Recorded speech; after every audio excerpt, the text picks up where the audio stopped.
Hello, everyone.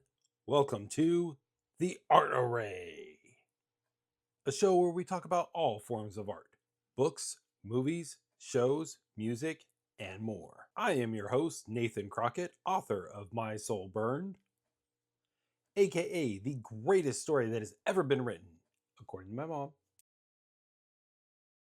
Today, I have a very special guest, my first children's author on this show, Jen Simpson. Go ahead and tell me a little bit about what your story is about. All right. Well, first of all, Nathan, it's a pleasure to be on here with you. So thank you Yeah. for having me on Thank you. and giving me an opportunity to talk to some readers and prospective readers. My book is called Eva and the Best Day Ever. It is my debut book. And it just launched this week. So it's brand new. Uh, the book, it stars a young little heroine named Eva. She is inspired by my real daughter, and she's planning her birthday party, and she has so many big ideas about what that party is going to look like in her mind. She imagines up quite some adventures for her party. Unfortunately, none of her plans work out. And so she goes through the emotional journey of excitement and disappointment. And in the end, she has to trust her mom to plan the ultimate party for her. And of course, as the title suggests, it is quite indeed the best day ever.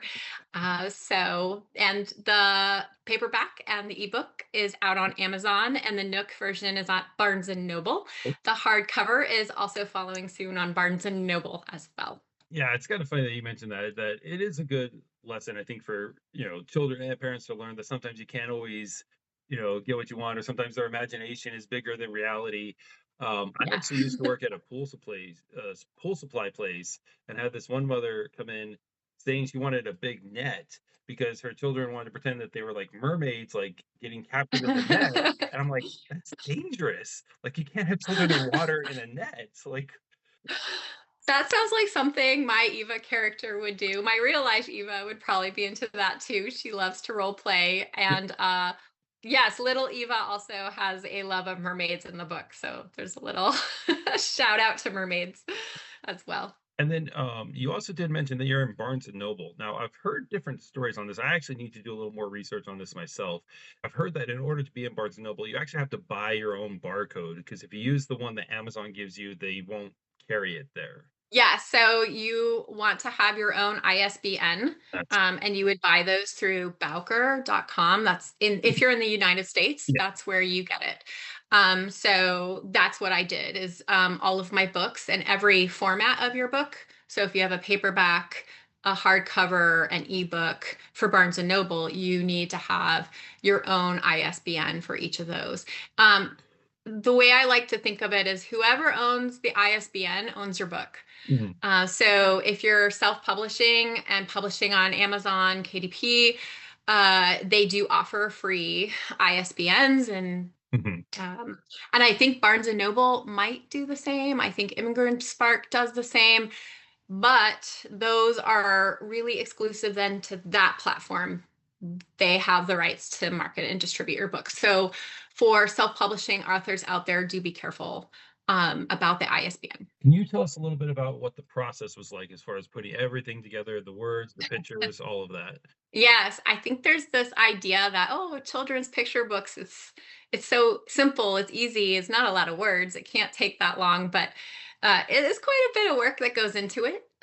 So I started with the story. Mhm. My books are all story driven, so I wrote the manuscript first. I was inspired by my real life daughter Eva, her efforts to plan her own fourth birthday party. And she also has a quite the vivid imagination in real life. So her real life energy kind of transferred, and I hope it shapes the tone and the energy in the book itself. This was my first foray into Mhm. publishing. So I wanted an illustrator who had some experience. I had to really balance budget with experience with an illustrator. My illustrator is Farheen Fatima. She is located in Canada.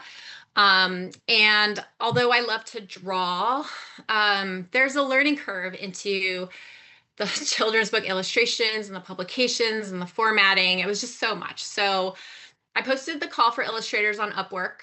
I interviewed several artists and reviewed their portfolios. I think that process is really important. And ultimately chose my illustrator. I liked her use of color and the mood, which I thought matched the energy of Eva, the character in my story, and what the narrative and the messages that it was trying to portray.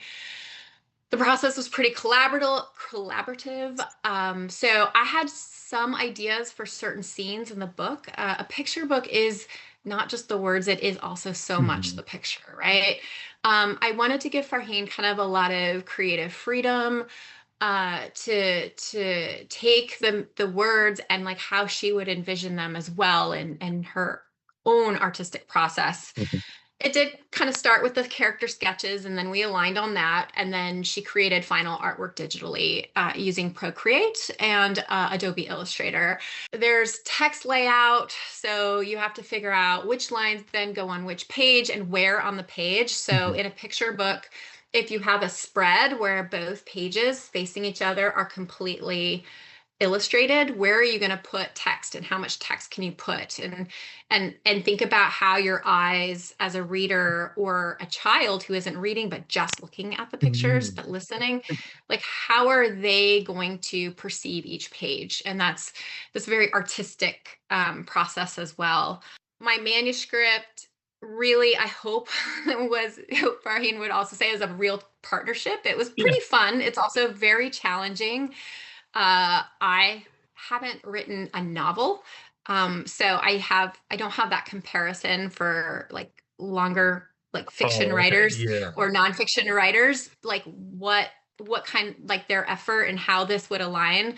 But I would say that in general, I underestimated just how complicated the whole process is, to build in some buffer time, because the iterations back and forth kind of took longer than I thought. Mhm. Okay. Um, so I expected novel would be no less complicated. And, writing the text feels like the big part, but it's really just a small part of the whole process. Mhm. Did you work on this with your daughter at all? Well, first of all, do you just have the one daughter or do you have other kids? I have two daughters. My daughter Eva is 4, and my younger daughter Aurora is not quite 1 year old. She makes a little cameo in the book.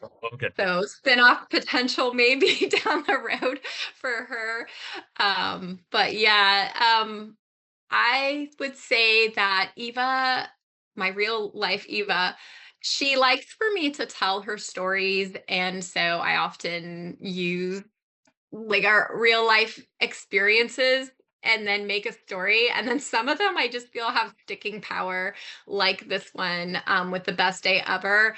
And so I would say it's not super collaborative with a 4 year old. She's more demanding, like, where's my book, mom? She wanted to know when her book was coming. So I guess she keeps me to the timelines. Okay. All right. So inspired, semi-collaborative. So overall, what are your goals as a writer? I honestly, I just want to get my stories out to readers. I really enjoy, for example, when someone reads my book and they say, "Oh, my kid really loved it and they wanted to, you know, get get it read over and over again," or my child also is like this child, like when they see themselves in the character. I think that's so moving, and so ultimately, like, that's my goal. I think that with the character of Eva Day and like the adventures that she goes on and her experiences that she has is something that, while she has this great imagination, and a lot of young kids have just their imagination is just taking off Yeah. in this age range.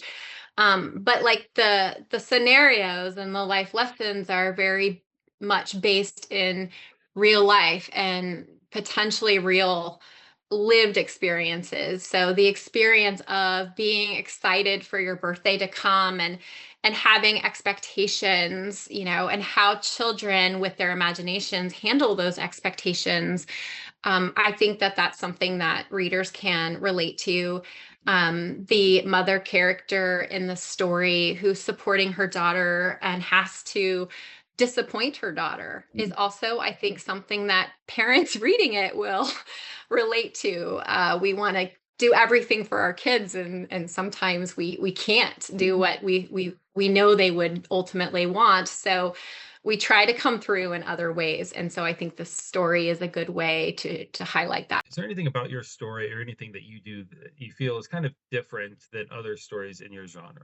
Well, I can't totally speak to what other authors do. I try hard not to compare myself. um, but so my approach is really like, who am I, and keeping true to that person Mhm. here. And yes, writing the books, we were talking earlier about like the process of marketing them and selling them. And ultimately, yes, like I would love to break even and love to sell my books. Yeah. But when it comes down to it, I'm a mom with two littles, right? And so I try to keep authenticity Mhm. as my strategy, and that kind of guides my choices throughout this whole process. So if something doesn't feel like me, then I'm not going to do it. So for example, I don't use any AI to write my stories. Mhm. I know that it's a very common, handy tool, and the market tends to be a little flooded with AI generated content these days. Um, it can do a lot, but I prefer to write in my own Mhm. voice, for better or worse. And so I like to think that my stories are genuinely mine and mine to tell. I think that that honesty hopefully comes through on the page. I believe that families, when they're reading the book, can feel that as well. When you're writing in the children's book space, right? I have to write with both the reader, who's the grown up in Mhm. most cases, right? Unless they're a little bit older child, and the child in mind. So, there's two readers of the story Mhm. with very different perspectives.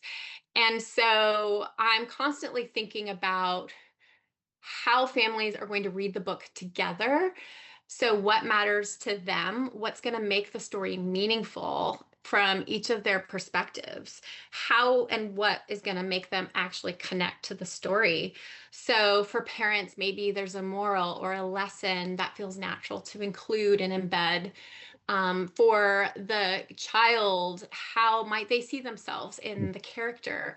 What's going to make them laugh in a scene? Because it might be different. Yeah. My daughter has a very different sense of humor than me sometimes. And so, yeah, I consider like which pages will give them a chance to pause as well and talk and discuss the story together when there is an opportunity to kind of inject that discussion. Yeah, that is a really good point because as you were describing it, as far as most children's books really are just for the kids, and like even if there's like a lesson or moral that the parent may want, it doesn't really focus on like what the parent is going through. So that is kind of interesting that you have that, like you said, like with the disappointment factor. So I actually think that's really cool. Thank you. All right. So aside from writing, what do you like to do for fun? Well, I like to spend time with my daughters. I guess that's my fun these days. So my Eva and I, we love festivals. Mhm. So right now it's autumn. It's one of our favorite times of the year. So we'll go to like the pumpkin festival or like a Halloween festival. My daughter loves to dress up, so Halloween was a big deal in our house. We also really like to explore outside. I try to get my kids out into nature as much as we can. So we live in Virginia. There's wonderful state parks. We're really lucky to live in a town where there's lots of walking paths through the Mhm. woods. So we really enjoy kind of taking in the scenery, especially in autumn when all the leaves are changing. It's a lot of fun. Um, And of course, I'm also working on a new independent press. It's a new publishing house. and launching that in the new year. It's called Devora Press. And so it's actually keeping me very busy right now. How long have you been writing? Oh, Mm. go ahead, finish your drink. Go ahead. It's like, Sorry, I was trying to get a little coffee. Well, I have been writing my whole life. So basically, I started as a kid. Um, Honestly, I would write these little short stories to read aloud to my parents. So probably like second or third grade. I also wrote a lot of poetry through high school and into college, probably a way to express my teenage angst. mm, So nothing I tried to publish or anything like that. But I also drew, I painted a lot. Either drawing it with pencil was kind of my medium or acrylic paint. Dabbled in oils, a very like just very creative. mm, But then I spent many years just focused on my career, which is in the sciences. So it wasn't really until after becoming a mother where, as I was kind of telling you about, like these lived experiences, they started to give me all these wonderful story ideas that I just wanted to bring to life on the page. mm. So now I just feel really lucky and grateful that I get to do that and put it out there into the world. Yeah, it's kind of funny that I've actually just recently got into painting. Never thought I would like it. I was doing it for like promotional art for my book, and it actually is a lot of fun. I like it more than I thought I would. I really enjoy it too. And it's a nice way to express your creativity. And I don't think you have to be so good at it, it's just do it because you love it and then it's fun, right? But I don't know, I'm a perfectionist. So Um, when I look at my art, I'm like, oh, it's nice, it's fun, but I don't know if it's professional. But I don't know. Maybe we'll give it a try. I've been taking some courses, like little short courses on some techniques. I would love to learn Procreate and see where that goes. But that's yeah, down the line, but I think digital art is just really fascinating, like what people can do. It's just yeah. But before we go, is there anything else that you wanted to talk about that I didn't really get to, or is there any other questions you have for me? um I guess I would say a couple last things. Okay. Just one for the aspiring authors who might be listening and watching. Um the writing and publishing journey is not easy, right? It's also can be very, very rewarding. Mhm. Um, but my advice is do your due diligence, do your research, learn, don't be in a hurry, don't compare yourselves to others. It's very hard not to do that when you're on social media marketing your book and you're seeing what other people are doing or someone else's illustrations or someone else's book cover and all the sales that they might have. Stay true to yourself. Know who your audience is. Who is that person? Picture them in your mind. What do they love? What are they like? Focus on making connections with them and with that reader, and thinking about parents who might be listening to this, right? Too. I hope that parents, I hope you engage in reading with your kids. The love of reading, it starts young. It's such an important activity for reading literacy, for instilling that love of storytelling, for teaching moments, and just how we spend our quality time with our kids. It's that time to cuddle with them Mm. and be sweet and happy and enjoy that in some cases those rare quiet times on the couch together. Um, I was reading the other night to my daughters for bed, and there's a scene in the book we were reading. It's called Dazzle Makes a Wish. We got it from the library, and in the scene, it was talking about love and belonging and what it means to belong to someone. And my 4-year-old stops me mid sentence, and she just hugs me really tight. And I stopped, and I go, oh, and she goes, I just want to hug you right now, Mom. I'm feeling love. So Oh, who wouldn't love that, right? yeah, Like, that's awesome. so I hope Eva and the Best Day Ever finds a home with some families and produces those kinds of moments for families. That would make my day, my week, my year. So that's what I have to say. All right. Well, thank you so much for coming on the show. And Yeah, thank you so yeah, much. This thank was so fun, and I'm awesome. really glad I got to be on. And I wish you all the best too for your channel. Awesome. All right. Well, you have a good one. Thanks, Nathan. Take care. You too.